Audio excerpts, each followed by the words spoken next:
Comienza una nueva era en Washington. Después de las elecciones intermedias, los demócratas regresan como mayoría a la Cámara de Representantes. Con los republicanos dominando en el Senado, el proceso legislativo no será menos que desafiante.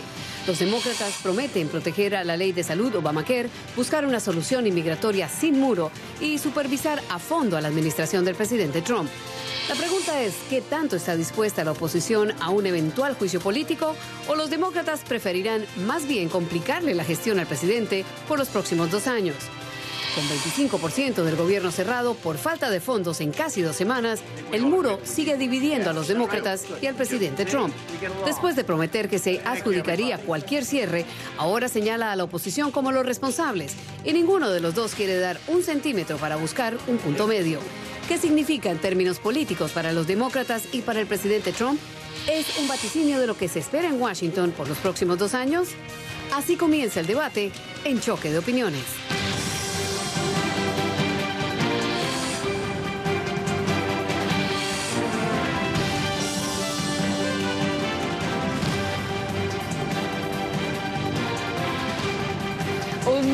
Feliz 2019. Comenzamos esta hora de Choque de Opiniones desde Washington. Les saluda Yone Molinares, hoy por Juan Carlos López.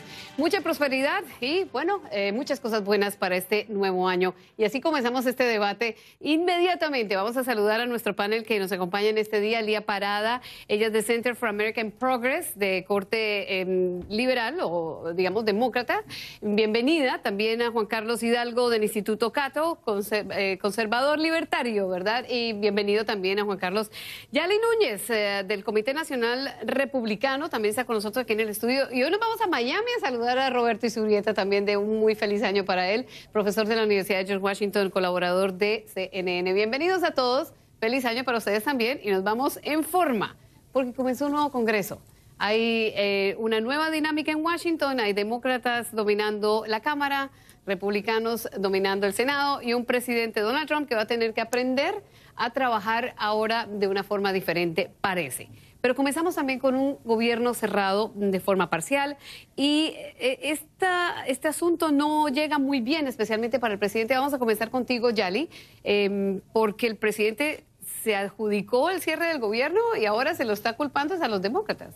Bueno, yo creo que esto es algo que hay que adjudicarle realmente a los demócratas y te explico por qué. La seguridad nacional no es negociable, es la seguridad de nuestros niños, de nuestras personas mayores, de los que vivimos legalmente dentro de los Estados Unidos. Yo creo que es sumamente importante de que se escuche lo que se está planteando. Esto es algo que representa algo sumamente importante para este año y para el porvenir de las próximas generaciones. Necesitamos una barrera física, ya sea un muro, una cerca, lo que sea que se necesite en la frontera sur para poder asegurar la seguridad y, disculpa la redundancia, de los que vivimos en este país. Y, Juan Carlos, ya te veo que estás diciendo que no, pero el presidente está como acorralado, tal vez. No hay ningún problema de seguridad nacional en la frontera. El número de cruces ilegales está en su punto más bajo en los últimos 40 años. En los últimos 2 años, 2/3 de las personas que se quedan indocumentadamente en el país entran de manera legal porque entran con visas y luego se quedan en el país. Así que no hay necesidad de un muro. Es un problema ficticio, es un fetiche político del presidente Trump para atizar a su base y lamentablemente aquí estamos entonces con una solución en búsqueda de un problema, que es construir un muro que no es necesario y por esta cuponada, por esta tesitura del presidente Trump, ahora tenemos un cierre de gobierno que más allá del impacto económico que está teniendo sobre los empleados del gobierno federal, y recordemos que un 75% del gobierno federal sigue operando de manera normal, es únicamente un 25% que está cerrado, pero sí está generando muchísima incertidumbre en los mercados, aunado a la desaceleración económica de China, aunado a la guerra comercial con China, aunado al alza de tasas de interés de la Fed. Son muchas cosas las que están en el ambiente y algunas de estas cosas son autogoles de la administración Trump que están atentando contra el crecimiento económico de lo cual tanto se preciaba este presidente. Lía Parada, contigo voy porque la verdad es que aunque realmente hay la dinámica de los indocumentados, como anota Juan Carlos, es poco diferente, también se está viendo un número importante de personas llegando en los últimos meses, en las últimas semanas. Incluso el 3 de diciembre dijo el gobierno que se había registrado el número más alto de personas tratando de entrar o llegando por la frontera. Pero primeramente quiero decir que ahora el gobierno está cerrado por capricho del presidente. Han habido planes bipartidistas, varios planes bipartidistas. El presidente en cada año que han querido pasar los fondos para la frontera y para el gobierno entero, al fin y al cabo el presidente ha entendido que el Congreso tiene que trabajar junto y encontrar una solución y lo ha aceptado. A este momento estamos en un cierre del gobierno, primeramente por capricho y segundamente porque él sigue solamente lo que dicen los comentadores conservadores, que le han dicho que es cobarde por aceptar el plan bipartidista en el Senado y en la Cámara Baja. Por eso nos vemos en este problema. Y claro, sí hay situaciones que están sucediendo en la frontera, pero cerrar la frontera, a ver niños muertos bajo la custodia de CBP, a tirarle los gas bombs a las personas que quieren pedir asilo a los Estados Unidos, no es como se trata nuestra frontera y nuestro seguro nacional. Es más serio que eso. Y quisiera ver al presidente gobernar en vez de jugar pura política con estas situaciones. Y vamos a ver qué nos cuenta Roberto Izurieta en Miami. Roberto, el presidente pues tiene un punto y es que él tiene que cumplir una promesa de campaña también, ¿no? Bueno, la promesa de campaña es que iba a construir un muro y que ese muro lo iba a pagar México. Entonces sí hay mucho cambio de eso. Aún así tuviera los 5.000 millones, eso no sería ni siquiera un 10% para la construcción del muro que él ofreció. Entonces esto se convierte simplemente en un juego de retórica y una manipulación de problemas muy importantes como son la seguridad. Las amenazas de seguridad de los Estados Unidos vienen sobre todo de las situaciones que acabamos de ver en Siria. O sea, un retiro de Siria en esas condiciones, traicionando a personas y a grupos, los kurdos, por ejemplo, que han sido los mayores combatientes del ISIS. Ahí yo sí veo un problema de seguridad muy importante. Y después recordemos otra cosa, las grandes masacres terroristas de los últimos años en los Estados Unidos fueron de violencia y de terrorismo interno. Entonces, si que hablamos de la seguridad de los ciudadanos, yo creo en una reforma que permita una racionalización del uso tan indiscriminado de las armas que tenemos. O sea, si realmente nos preocupa la seguridad, deberíamos concentrarnos en lo que está pasando en Siria, lo que está pasando en el Oriente Medio, lo que está pasando con el control de las armas por los atentados, las masacres que han existido en los Estados Unidos. Entonces, si queremos hablar de Roberto, eso, hablemoslo. Enhorabuena. Hablemoslo. Yo creo que es importante decir que ningún general retira sus tropas totalmente y en su totalidad de un golpe. Eso va a ser un proceso que va a llevar su tiempo, que se va a llevar poco a poco y es de la manera en que se va a hacer. Entonces, gracias a Lindsey Graham por haberle recordado al presidente que sí, esa es su responsabilidad, porque el presidente dijo, ya terminamos, ya ganamos en Siria, ISIS ya no es problema. Pero Lindsey Graham fue al público y habló con el presidente y dijo que no, eso no tiene lógica y no está en favor de nuestra seguridad nacional.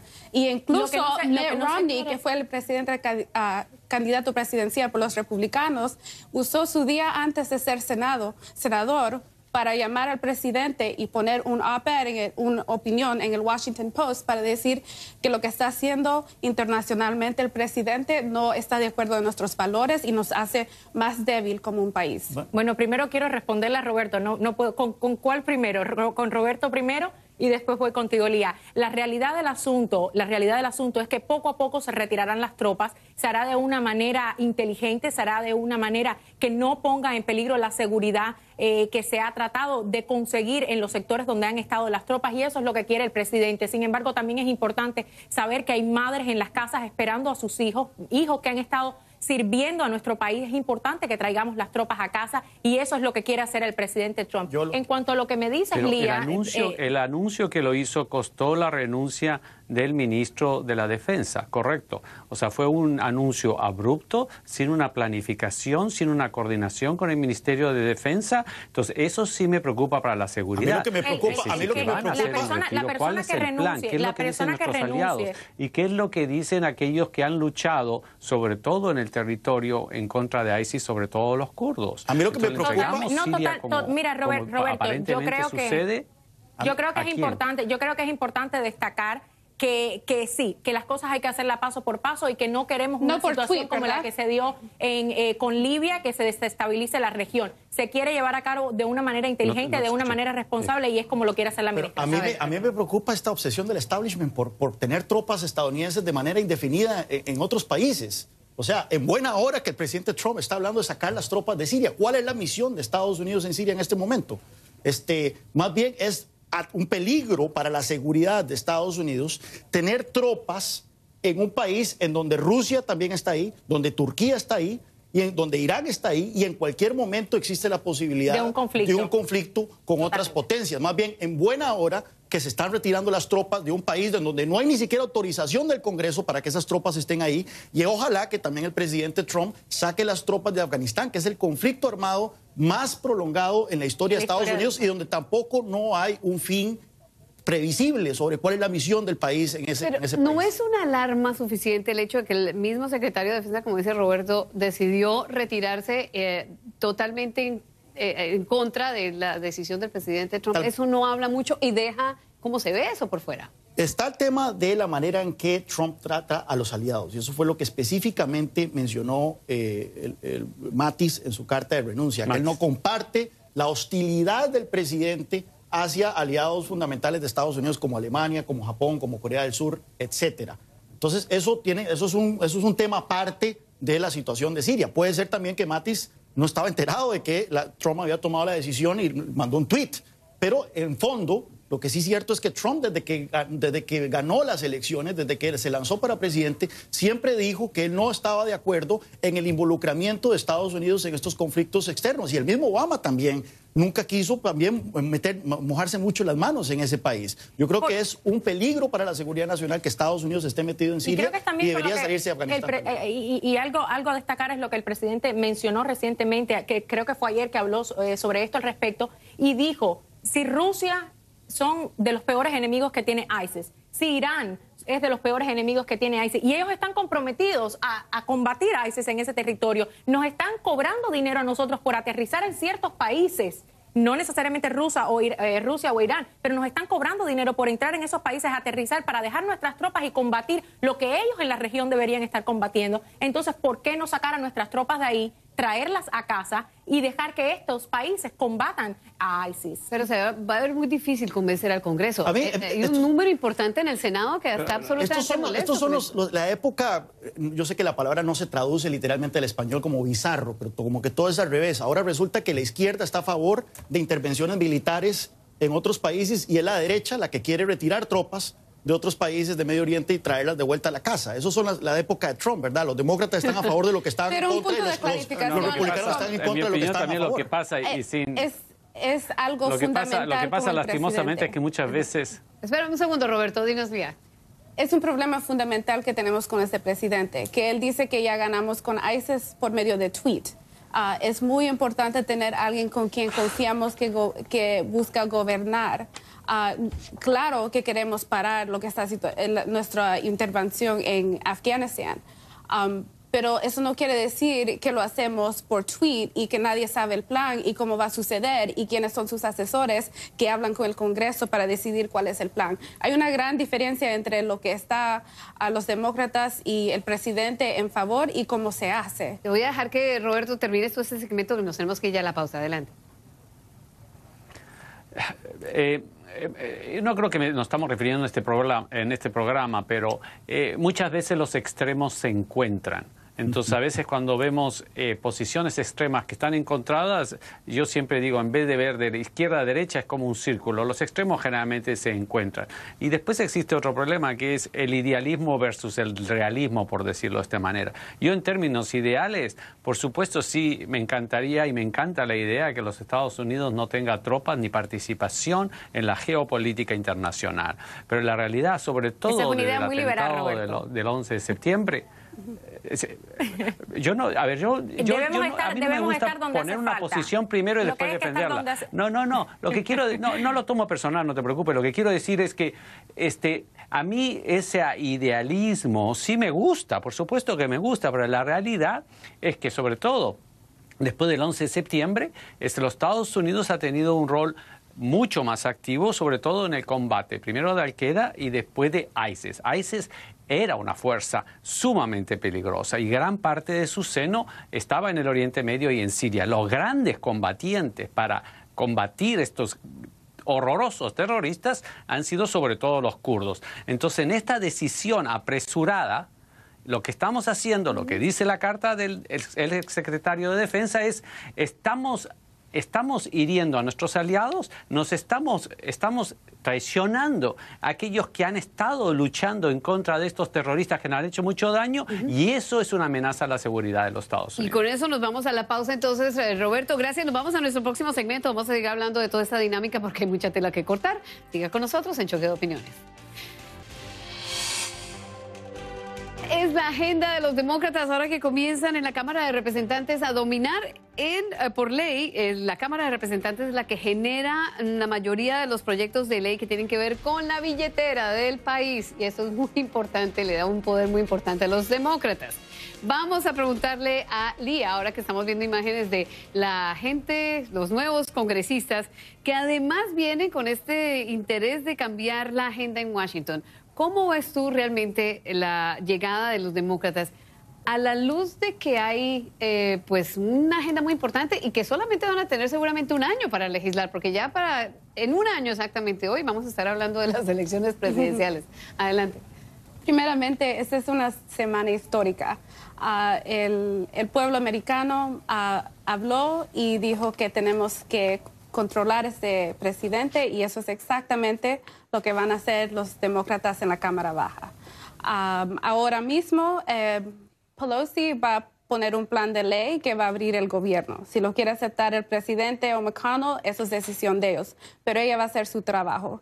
Y el plan que va a poner es uno bipartidista que ha sido aceptado en el Senado varias veces, que republicanos en la Cámara Baja y en el Senado han pasado por ley anteriormente bajo la presidencia de Donald Trump. El presidente va a tener que cambiar o va a tener que entender que hay una nueva dinámica, o va a seguir así, porque hasta el punto, Juan Carlos, el presidente no quiere dar un centímetro, los demócratas tampoco quieren dar un centímetro, y estamos con 12 días y más del cierre del gobierno. Uno esperaría es un presidente normal, pero Donald Trump no es un presidente normal. Él al final escribió un libro que se llama El arte del acuerdo, el arte del trato, pero vemos que hacer tratos ha sido casi que imposible durante sus 2 años de mandato, porque él ve una negociación como una suma cero, en donde el rival tiene que ser derrotado de una manera contundente. Y han salido especulaciones de asesores que estuvieron presentes en estas negociaciones que se han conducido esta semana entre los líderes del Partido Demócrata y el presidente, en donde el presidente dice: yo no puedo firmar eso porque me vería yo mal. O sea, él ya se puso en una posición en donde cualquier acuerdo significaría bajar de la posición que adoptó, y eso se vería mal para su base. Y sabemos que las voces en televisión y en la radio conservadora son bastante fuertes presionando al presidente para que saque el dinero para ese muro. Así que yo creo que estamos en momentos bastante inhóspitos sobre el tipo de negociaciones que se pueden dar. Lo cierto es que yo creo que cualquier acuerdo para abrir de nuevo el gobierno federal va a requerir que ambas partes pongan de su parte. Eso quiere decir que los demócratas van a tener que aceptar algún financiamiento, y probablemente los más de 5,000 millones que el presidente está pidiendo para algún tipo de barrera física en la frontera, que recordemos que ya hay una barrera física. 1,000 kilómetros de los 3,200 kilómetros de frontera ya están cercados. Entonces, para tal vez financiar, renovar esas cercas, y a cambio, ojalá, de un gran golazo que sería la Dream Act, la ley de los Dreamers, eso se estaba escuchando, donde 2 ¿verdad? millones de personas podrían ser legalizadas. Y se oyen voces. El Wall Street Journal y el Washington Post, la centro derecha y la centro izquierda, han propuesto el mismo acuerdo. Yo creo que lo interesante es que nadie en el Partido Demócrata, o muy pocas voces en el Partido Demócrata o en el Partido Republicano están proponiendo eso. A ver, hay posibilidades de que incluso pudiera ser el Dream Act, y también ya, digamos, arreglarle ya la situación a aquellas personas que están bajo TPS, ¿no? Que están perdiendo ya esa posibilidad. Y eso es algo que los demócratas pudieran. Sí, Nancy Pelosi, la líder de la Cámara Baja, ahora ha dicho que un plan de ley que tenga a los soñadores y TPS va a ser parte de su plataforma de los primeros 100 días. Pero la verdad es que el presidente quiere su muro, y quién sabe qué más Pero la quiere. pregunta es si se puede combinar ambos, entonces muro y el Dream Act con la legalización. Tú mismo lo dijiste, hay que ser un presidente racional, porque él le han presentado planes que son bipartidistas, de que él antes estaba de acuerdo solamente para cambiar de idea. Y cuando negociamos el plan de soñadores el año pasado, el presidente en la cara de Schumer le dijo, no quiero mis 25 mil millones para el muro, que es mucho más que 5, sería un plan para los soñadores, pero quería 10 cosas más. Y la verdad es que nadie nunca sabe dónde está el presidente. Así es que podemos negociar entre nosotros, pero si el presidente no está de acuerdo o va a cambiar de idea el siguiente día, ¿para qué vamos a poner nuestra política en pie? A ver, la realidad del asunto es que los demócratas nunca están contentos con nada. Se le da la legalidad a los Dreamers con un camino a la ciudadanía de 12 años, no están contentos. Se les pide menos cantidad, ahora son 5 mil millones, tampoco están contentos. Nunca están contentos con nada, pero no traen una opción viable a la mesa. Permiso. Nunca traen una negociación a la mesa que valga la pena. Hay proyectos de TPS bipartidistas en estos momentos tomando lugar, como por ejemplo el proyecto que está para los venezolanos que tanto están sufriendo en un país donde no hay democracia. Hay proyectos sobre la mesa para TPS. ¿Por qué involucrar el presidente lo puede hacer él mismo? Que no tendría que estar involucrada en la seguridad nacional del país y en un acuerdo bipartidista para la seguridad nacional? No se está pidiendo que no vengan personas. Todo eso es falso. Pero no se está pidiendo que no vengan personas de manera legal. Se está pidiendo de que no es vengan que esto no está basado en la realidad. El senador Rubio ha pedido TPS para Venezuela. El presidente lo puede hacer ahorita mismo. Él no lo ha hecho. En verdad, la razón por qué no tenemos un plan por soñadores es pregúntale a Lindsey Graham, el senador de Norte Carolina. ¿Qué dijo el presidente cuando le preguntaron sobre TPS cuando tenían su plan? Tenía una mala palabra que decir por personas que venían de ese país. Y él mismo tiene el poder de hacer TPS para Venezuela, pero él no quiere porque él está en contra de inmigrantes. Yo creo que no podemos aceptar la herramienta retórica de la derecha de hablar, de poner la etiqueta seguridad nacional en este debate fronterizo, porque nuevamente no hay ninguna amenaza a la seguridad nacional. Que una caravana no hay ninguna amenaza de seguridad nacional de esos 8,000 hondureños. Si me permiten. Voy contigo, Roberta. Yali, termina tu idea. De la realidad, no va a convencer al público de la realidad. La realidad es que hay una caravana que se dirigía hacia los Estados Unidos, una caravana que no solamente creó conflicto dentro de en la frontera de Estados Unidos, sino también en la parte de México. Y esa caravana no la vamos a parar con construcción de muros, se van a pasar por el costado. Y la próxima que venga... No es la solución. Hay muro donde quisieron pasar los de la caravana. A ver, Roberto. A ver, yo quisiera decir un par de cosas que me parece relevante.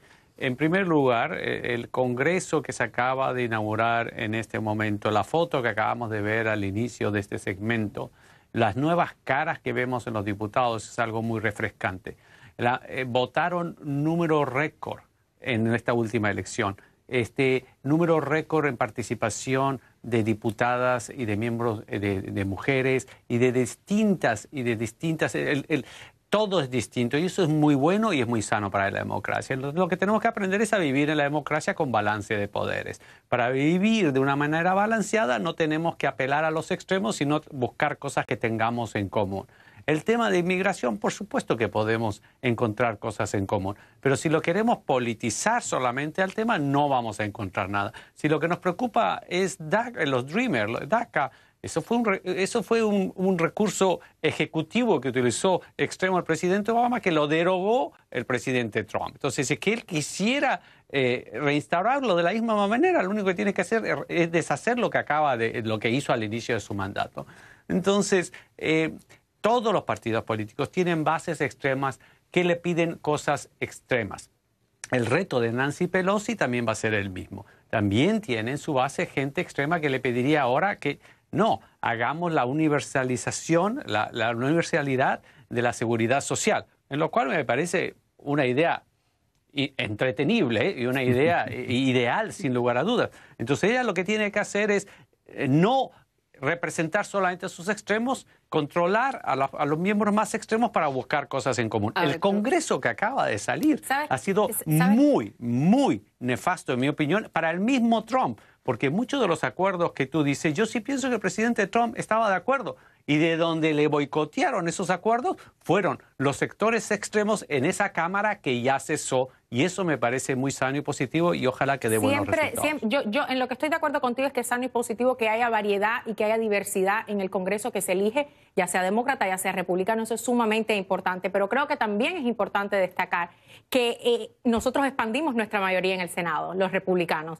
Entonces vamos a ver un balance de gobierno, eso sí lo vamos a ver. Esperemos que los demócratas no obstruyan, esperemos que los proyectos de ley que se están poniendo no para el beneficio de nadie en particular, sino para el beneficio del pueblo estadounidense se puedan llevar a cabo sin una resistencia absurda como la que se ve mayormente por parte de los demócratas cuando se sacan proyectos de ley o cuando se quiere llevar una ley a cabo como esta de seguridad nacional. Y sí hay problemas de seguridad nacional porque la cantidad de personas y el flujo que quiere entrar por la frontera sur no es normal lo que se está viendo. Está en su punto más bajo en 40 años. O sea, nuevamente, no pelemos a hechos alternativos.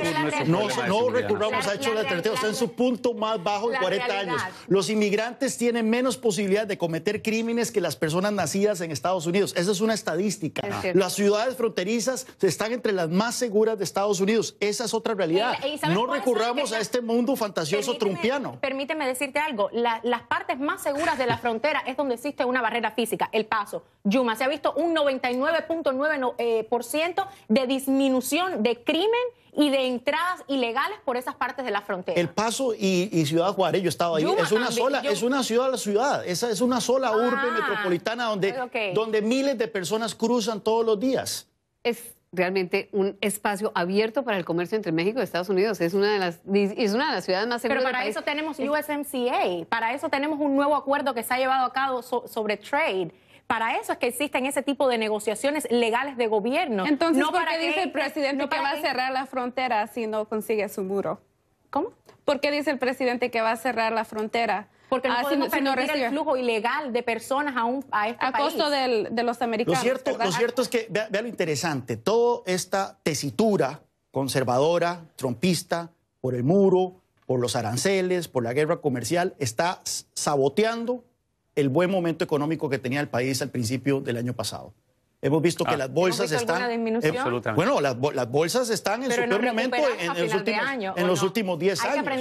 Hay muchísima incertidumbre en los mercados en este momento y las razones son muy claras. Bueno, hay mucho temor por la salud de la economía china, pero también todas estas acciones son contraproducentes para el buen desempeño. Pero sin embargo se está viendo una disminución en los precios de la gasolina, que es algo fundamental para el contribuyente. Entonces hay que ver cómo se tiene que pagar por las buenas negociaciones que se están llevando con los diferentes países que nos venden petróleo. Eso es lo que tiene que ver el presidente. Más bien, si fuera por Trump, el precio del petróleo estaría más alto, puesto que Trump ha sacado el precio del petróleo ha bajado. El precio del petróleo ha bajado por el desarrollo de las tecnologías del fracking. Bueno, yo me tengo que ir, tengo que hacer una pausa. El precio del petróleo ha bajado por el desarrollo de las tecnologías en el fracking y porque los Estados Unidos ya se ha convertido en uno de los el principal productor y se autoabastece. Y gracias a eso, el precio del petróleo ya no es una arma política internacional y esto no es que fue creado con el presidente Trump. El desarrollo de estas tecnologías y de esta estrategia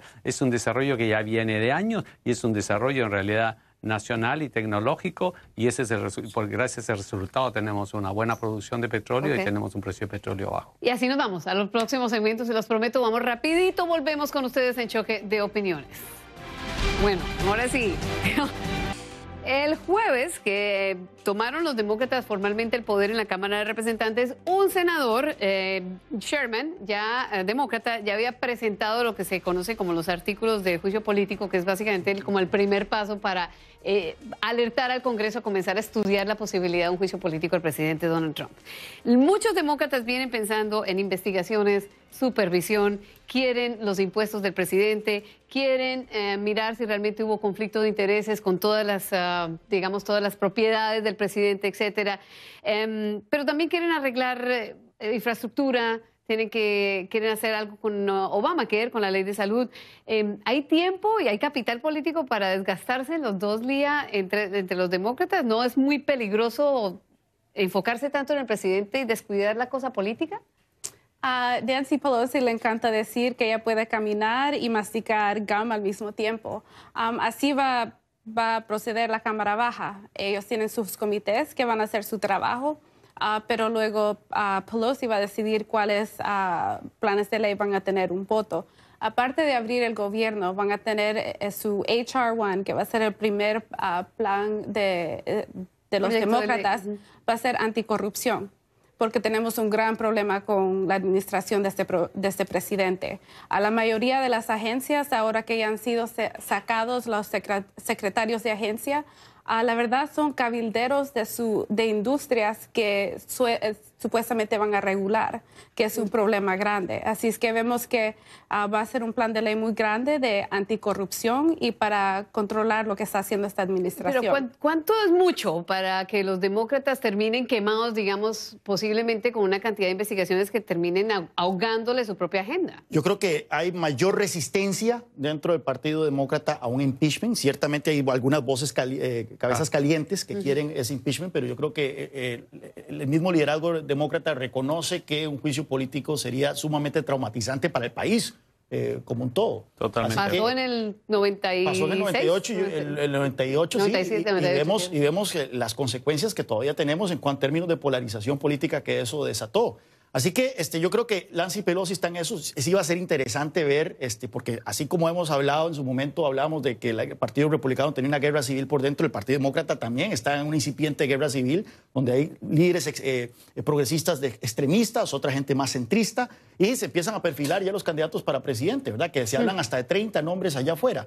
Roberto mencionaba también una cosa al principio, y es de que esas imágenes refrescantes de que vimos esta semana provenientes del nuevo Congreso, pero no hay nada refrescante sobre el liderazgo demócrata. El promedio de edad de los tres líderes demócratas en la Cámara de Representantes es 79 años.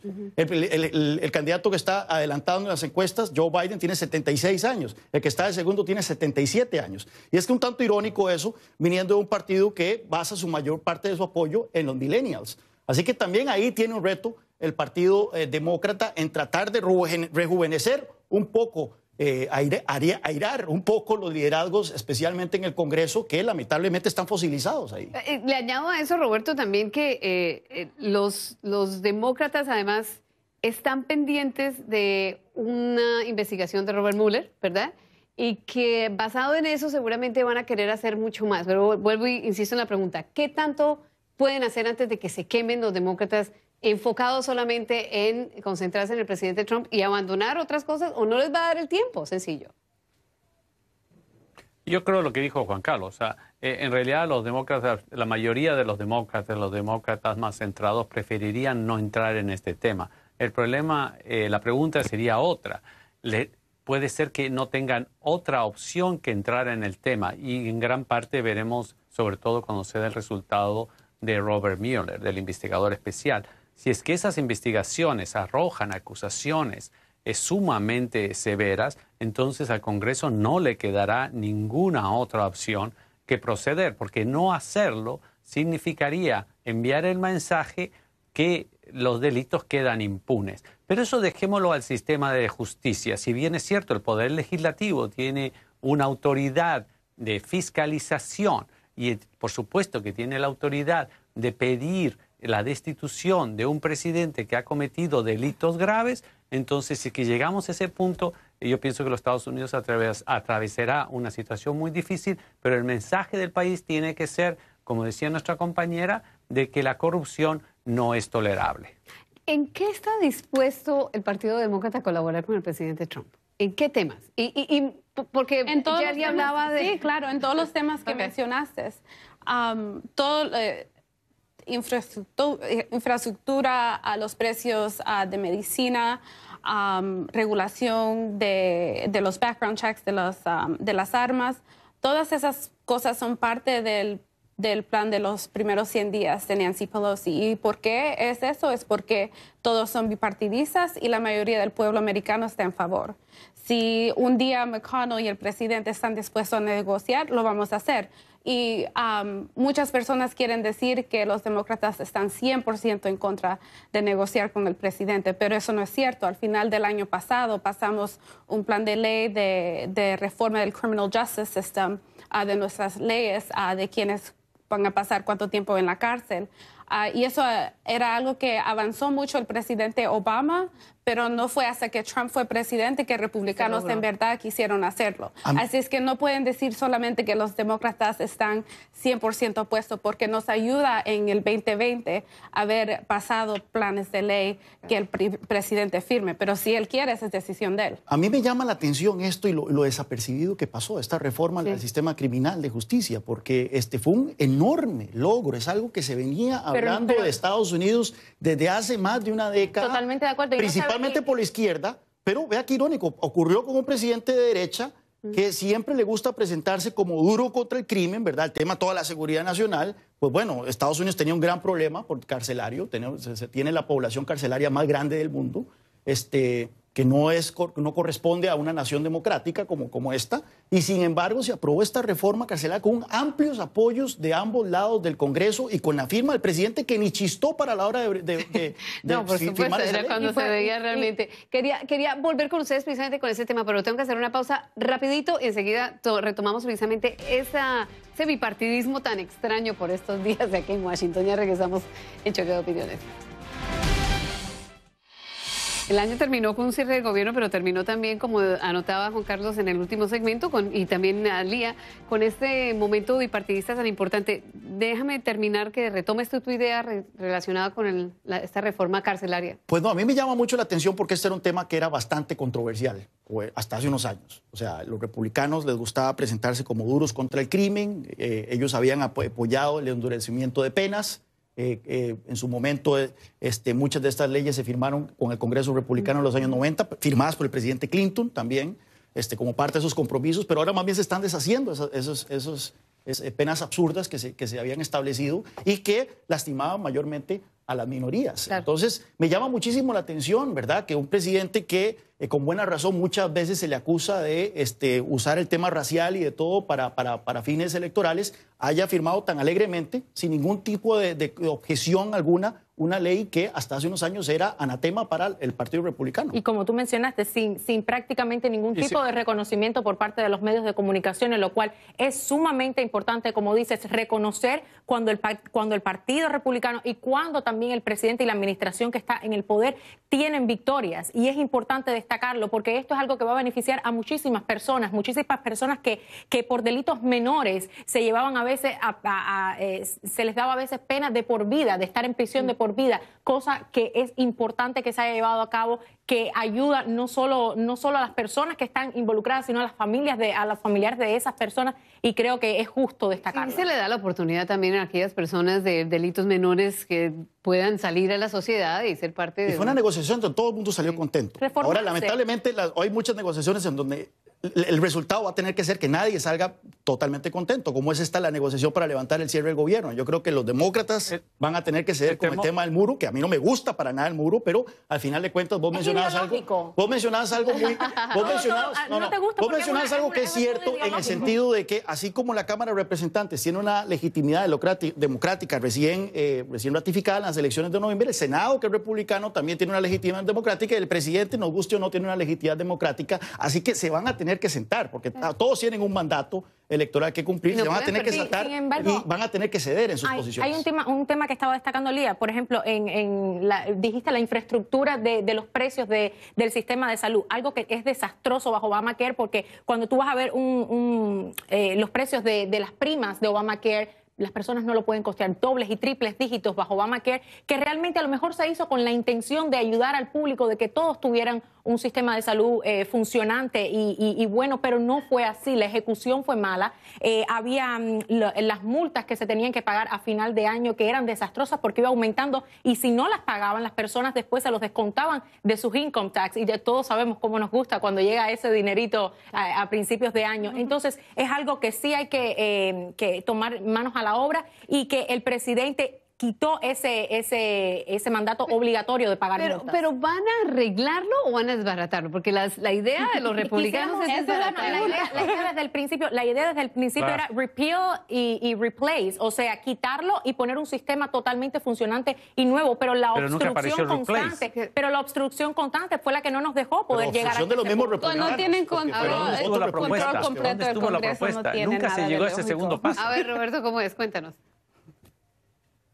A ver, efectivamente, nunca llegaron a hacer una propuesta. Entonces, lo único que estaban de acuerdo es en eliminar Obamacare. Obamacare es una ley sumamente compleja, que sin lugar a dudas necesita ser readecuada, reformada, etcétera, etcétera, y muchas otras cosas. Pero Obamacare en este momento es popular en la enorme mayoría de los que lo están usando. Y ha sido un enorme avance en la cantidad de ciudadanos que ahora tienen cobertura de salud, ¿correcto? Sin embargo, cada año se ven menos y menos personas registrándose bajo Obamacare. Y te explico por qué. Porque las leyes, como tú dijiste, dentro del mismo Obamacare, un sistema de cuando yo estaba de reportera, hice miles de reportajes y me senté con muchísimas personas a hablar al respecto. Un sistema que está quebrantado totalmente. Tiene muchos loopholes, muchas lagunas legales dentro del mismo Obamacare que no le permiten funcionar apropiadamente. Para mencionar un punto. El que la obligación, gracias a Obamacare, el derecho que tiene si mal no recuerdo, creo que es hasta los 22 años de estar en el seguro de sus padres. Segundo, lo que es fundamental, hasta los 26, si no me equivoco, que tienen una enfermedad permanente que no puedan ser sacadas de la seguridad social privada. El problema es uno de los grandes mandatos y las grandes revoluciones que ha producido. Entonces, ¿qué? Cuando decimos que lo cambiamos totalmente, ¿a cambio de qué? No, es como yo te dije, el problema de Obamacare no es la mala intención. Hay una buena intención de crear un sistema de salud que sea funcionante y efectivo para el pueblo estadounidense. El problema de Obamacare está en la ejecución de la manera que se hace, porque no es factible para las compañías de seguro a la hora de implementar el Obamacare y de darle seguro a las personas de la manera que se estableció. La cuestión es que ya se eliminó el mandato individual. Sí. Y sin el mandato individual, todo Obamacare se viene en pedazos. Porque ¿qué pasa con esta estipulación de que las aseguradoras no pueden rechazar a personas con condiciones preexistentes? Bueno, entonces las personas tienen un interés de no asegurarse hasta estar enfermas. Claro. Y eso no es un negocio para las aseguradoras. ¿Por qué te van a forzar, por ejemplo? Entonces, por eso se obligaba a la gente a asegurarse. Claro. Si se elimina el mandato individual, Obamacare no tiene sentido alguno. Pero ¿sabes qué pasa? ¿Por qué tú vas a obligar a una persona que no tiene un padecimiento o una enfermedad a tener un sistema de salud que a lo mejor no puede costear porque tiene que pagarle algo a su hijo? La verdad es que el Obamacare ha salvado millones de vidas y en parte por prevención, que ahora hay personas que nunca se habían hecho exámenes que salía gratis, ya se han dado cuenta. Y la administración de Trump ha hecho todo lo posible para deshacer Obamacare desde sus agencias, incluso no hacer público cuando son las fechas nuevas para inscribirse. Por eso es que no hay personas que se están inscribiendo. Ya desbarataron la parte de... Sí, o sea, lo que aquí tenemos que tener claro es que tanto demócratas como republicanos tienen que entender de que hay que reemplazar con algo. Porque ya Obamacare, como lo conocíamos, Obamacare como se consiguió, ya no existe. Y entonces ahora hay que hacer algo nuevo, porque el sistema actual no es sostenible, la gente no tiene entonces el incentivo para asegurarse estando sana, eso es insostenible para las aseguradoras, eso explica el aumento en las primas que vos mencionás, y eso va a hacer que entonces la gente que ya estaba asegurada pagando su seguro, cada vez se vea forzada a pagar más o que pierda su seguro. Muy importante en la agenda del Congreso, pues ya llegó la música, eso significa que nos vamos a nuestra próxima pausa, ya regresamos. Bueno, se nos acabó la hora, pero realmente ha sido muy productiva. Yo creo que hemos tenido una conversación muy importante. Es el momento de que ustedes nos cuenten qué se espera. Hay un Congreso nuevo, de mayoría demócrata, pero los demócratas son bastante diversos y tienen muchas agendas. Así que, ¿qué se espera de aquí en adelante en los próximos 2 años, Lía? Vamos a ver que este momento, la verdad, es un momento en que nuestro país ha cambiado. Las caras diversas, más mujeres, más inmigrantes en el Congreso, en la Cámara Baja, es algo muy importante y va a ser parte de la voz de lo que va a suceder en el Congreso en estos 2 años. Vamos a seguir adelante y los demócratas van a tener su propia agenda, pero depende del presidente si los republicanos podemos pasar unos planes de ley que cambian la vida de americanos. Bueno, vamos a ver Juan Carlos. Como libertario, siempre me ha gustado la idea de gobierno dividido, o sea, que una Cámara o todo el Congreso esté en manos de un partido y la presidencia en otro. Eso significa que no se hace mucho y usualmente cuando los políticos hacen cosas es para hacer daño. Sin embargo, hay cosas que necesitan arreglarse. Se necesita arreglar Obamacare, se necesita arreglar el sistema migratorio de este país, se necesita controlar el aumento del déficit, se necesita controlar el tema de la deuda. Y eso requiere acción legislativa y lamentablemente vamos, si lo vemos esta primera semana del año, augura lo que se viene, yo creo que vamos a ver mucha más parálisis en Estados Unidos a partir de ahora. Vamos a estar muy ocupados. Yali, adelante. Bueno, yo creo que es importante decir que sí, esto es un gobierno, gracias a Dios, de chequeo y balance. Los demócratas tienen ahora la Cámara Baja, pero los republicanos tienen la rama judicial, tienen la ejecutiva y también tienen una mayoría en el Senado. Entonces, a la hora que pasemos leyes, vamos a tener eso en cuenta. Queremos trabajar con los demócratas, esperemos para el bien del pueblo americano que ellos colaboren, que se acoplen a lo que es la agenda del presidente Trump, que lo que quiere es el progreso del pueblo estadounidense, que se le dé prioridad a la seguridad nacional que hay que poner una barrera física para poder proteger nuestras fronteras como país y que se le dé el derecho a los residentes y ciudadanos legales de este país de vivir en tranquilidad. Gracias, Yali. Y Roberto, contigo, profesor de la Universidad George Washington, ¿cómo tú dilucidas estos próximos 2 años? Entramos en una nueva era en la cual, como bien decían nuestros panelistas, el balance de los poderes es lo esencial. Y para que en el balance de los poderes podamos operar como nación y progresar, lo que se necesita es llegar a acuerdos mínimos y avanzar en esos acuerdos mínimos. Y para conseguir esto tenemos que alejarnos un poco de la base política, sea de derecha o de izquierda de cada uno de los países y buscar las cosas que están más por el centro, las cosas que están más en los independientes. Y cuando lleguemos a ese punto vamos a encontrar muchas soluciones a todos los problemas que tenemos de salud, de inmigración y sin lugar a dudas de que el gobierno se vuelva a abrir, tenga un presupuesto del Estado. ¿Para qué? Para que exista estabilidad, para que exista estabilidad en los mercados, para que exista crecimiento y para que exista seguridad interna y externa.